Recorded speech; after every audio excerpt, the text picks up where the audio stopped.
Hi there, my name is Azalea and I'm the branch manager at the Skyline Hills Branch Library. For Banned Books Week, I'll be reading from The Wonderful Wizard of Oz by L. Frank Baum, which has been challenged throughout the 20th century. One of the most famous challenges occurred in 1986 in Tennessee when families took issue with the depiction of good witches. Now let's begin.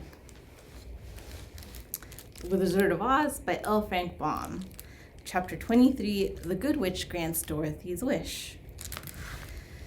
Before they went to see Glinda, however, they were taken to a room of the castle where Dorothy washed her face and combed her hair, and the lion shook the dust out of his mane, and the scarecrow patted himself into his best shape, and the woodman polished his tin and oiled his joints.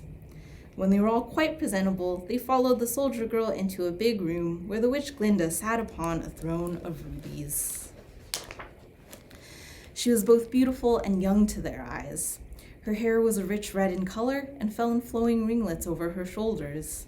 Her dress was pure white, but her eyes were blue and they looked kindly upon the little girl. "What can I do for you, my child?" she asked.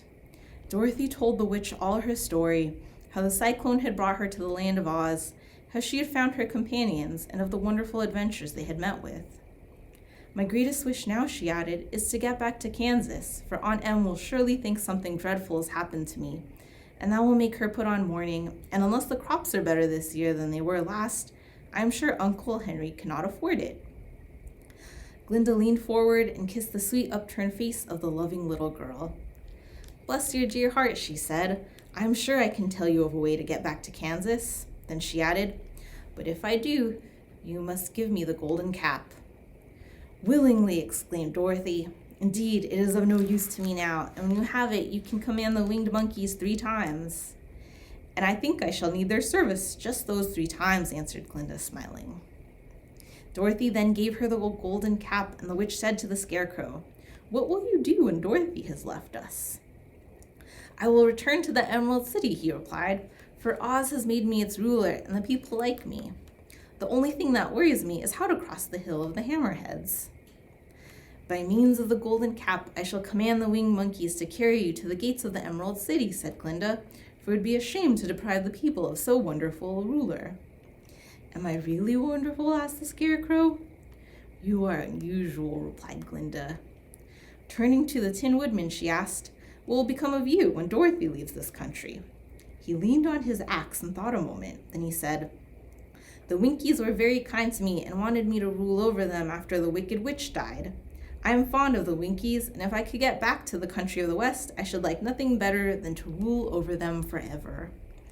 "My second command to the winged monkey," said Glinda, "will be that they carry you safely to the land of the Winkies.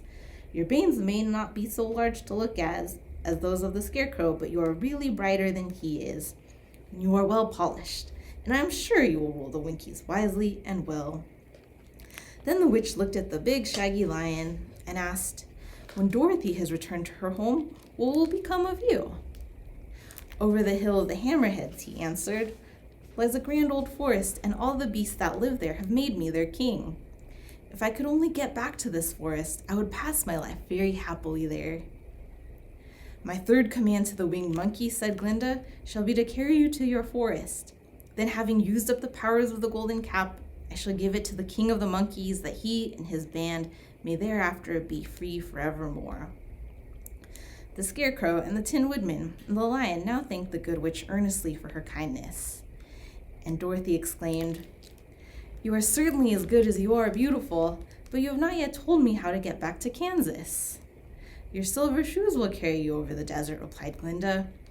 "If you had known their power, you could have gone back to your Aunt Em the very first day you came to this country." Thank you for reading with me.